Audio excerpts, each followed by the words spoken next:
Goeiedag julle en dankie dat julle ingeskakel het by ons begeleide gebed.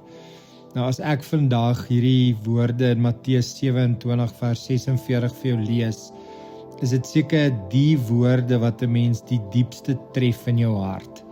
Dis Jesus se woorde aan die kruis. Dit sê, my God, waarom het U my verlaat? Die Arameese woorde het jy dalk ook al gehoor. Eli, Eli, lama sabachthani. Julle hierdie woorde, ek wil sê dis nie net woorde, dit is 'n kreet uit die diepste eensaamheid van jou hart.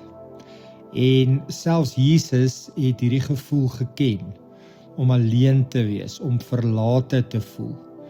Maar hier is iets baie kosbaar. Hy roep steeds, my God.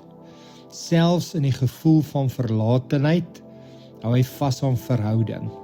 En hy haal hierdie woorde aan uit Psalm 22. Daai Psalm begin in verlatenheid, maar hy eindig in hoop en herstel.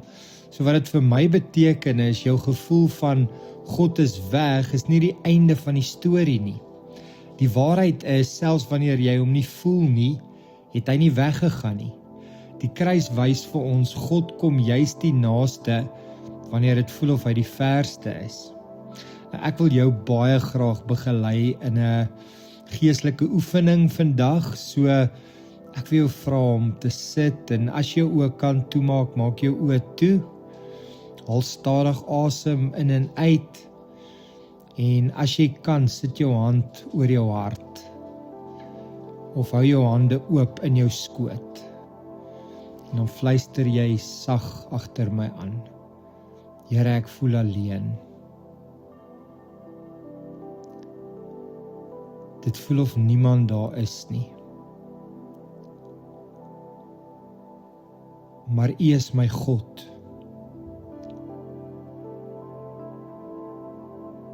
Hou my vas, al voel ek dit nie.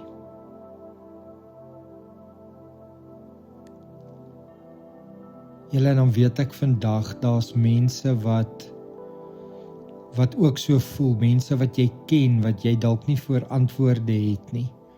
Kom ons dra hulle ook aan die Here op.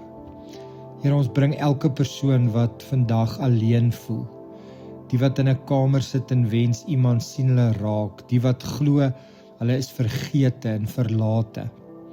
Kom wees U teenwoordig en tasbaar vir hulle, stuur lig in hulle donkerte en herinner hulle sag, hulle is nie verlate nie. Here, dan wil ons afsluit met 'n gebed van geloof en vertroue. Here Jesus, dankie dat U ons eensaamheid gedra het, sodat ons nooit werklik alleen hoef te wees nie. Dankie dat U naby is, selfs in stilte, selfs in afwesigheid van gevoel, Here. Ons rus nou in hierdie misterie. U is hier. Amen.